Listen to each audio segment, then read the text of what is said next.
जबाबदारी पंकज भोयर यांनी घेतली पाहिजे। यांनी विधानसभेच्या आमदारकीचा आणि राज्यमंत्र्याचा आणि पालकमंत्र्याचा राजीनामा दिला पाहिजे।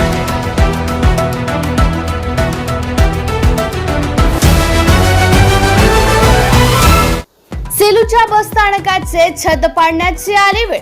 कोट्यवधी रुपये खर्चून केले होते बांधकाम। सेलूच्या बस स्थानकाला लागली गळती। 1.5 वर्षापूर्वी बांधण्यात आलेल्या बस स्थानकाचे छत काढण्यात आले। कोट्यवधी रुपये खर्च करून बांधण्यात आलेल्या सेलू बस स्थानकाचे छत काढण्यात आले। नेमके हे छत अचानक काढण्यात आल्याने अनेक चर्चांना उधाण आले आहे। 1.5 वर्षांपूर्वीच या बस स्थानकाचे उद्घाटन करण्यात आले। अल्पावधीतच बस स्थानकाचे छत गळायला लागले।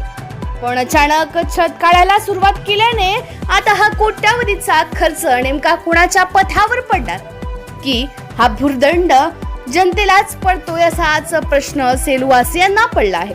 बस स्थानकाचे बांधकाम निकृष्ट दर्जाचे झाले असल्याचा आरोप होत आहे।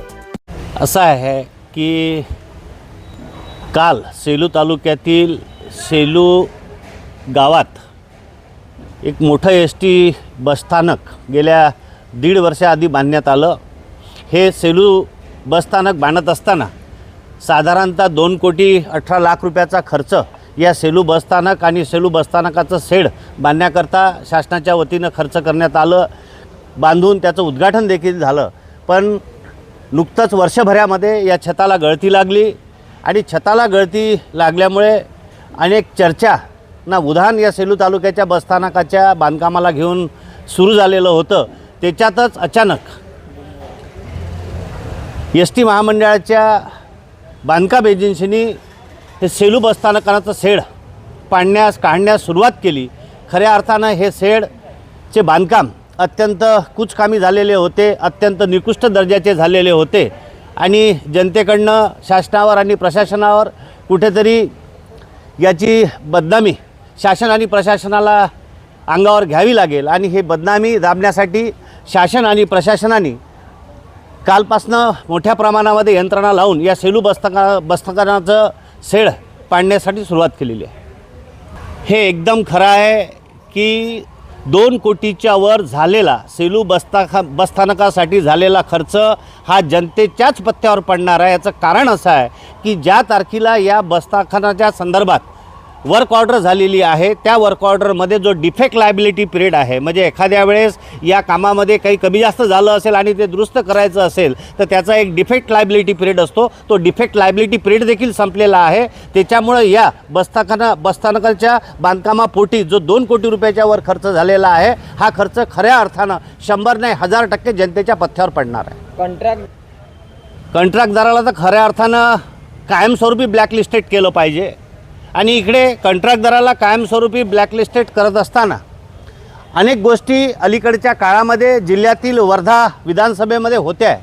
खऱ्या अर्थानं शासनाचे प्रतिनिधी म्हणून, आमदार म्हणून, या जिल्ह्याचे पालकमंत्री म्हणून आज सेलू तालुक्यातील बसस्थानक आपण बघतो आहे की मोठ्या प्रमाणामध्ये तोडताड करून ते निस्ताना पराभूत करण्याचं काम सुरू आहे। तसंच अनेक सेलू तालुक्यातील अनेक रस्त्याची तथा अनेक विकास कामं, उदाहरणार्थ तुम्ही घ्या सेलू तालुक्यातील यशवंत चौकातला उडान पूल, त्याचा कधीचा वर्क ऑर्डर, कधीची काम पूर्ण करण्याची मुदत, कधीचा संपला आहे। परंतु एकीकडे तो उडान पूल बांधून एकीकडे दोन्ही बाजूला नाल्या खोदून अनेक अपघात तिथे होते आहे, अनेक लोक अपघाती तुटताट होते आहे। एकीकडे तुम्ही तुमचा हिंगणी ते माळेगाव ठेका रस्ता घ्या, कधीचा त्याचा कार्यारंभ आदेश, कधीचं त्याचं काम पूर्ण होण्याची मर्यादा मुदत, पण साधं नुसतं BBM झालेलं आहे। त्याच्यानंतर कार्पेट आणि सिलकोट होणे अपेक्षित होतं, ते देखील आमदार महोदय करू शकले नाही। असे अनेक रस्त्याची काम पूर्ण करण्याची कालमर्यादा संपलेली आहे। म्हणजे उदाहरणार्थ एखादा तर डांबरी रस्ता करायचा झाल्यास पहिले BBM, मग कार्पेट, मग सिलकोट, परंतु मात्र अनेक विकास कामं अनेक रस्त्यावर फक्त BBM झालेला आहे आणि त्याची मर्यादा देखील संपून गेलेली आहे। कार्पेट सिलकोट झालेलं नाही आहे आणि एकीकडे या पावसाळ्यामध्ये ते BBM देखील वाहून चाललेलं आहे। त्याच्यामुळे या विधानसभा क्षेत्रामध्ये अनेक विकास कामं हे मुदत पूर्ण न झाल्याने त्याच्यावरचा जो भुर्दंड आहे तो जनतेवरच बसणार आहे। एकीकडे प्रशासन म्हणून त्या एजन्सीच्या प्रमुख अधिकाऱ्याचा राजीनामा शासनाने घेतला पाहिजे।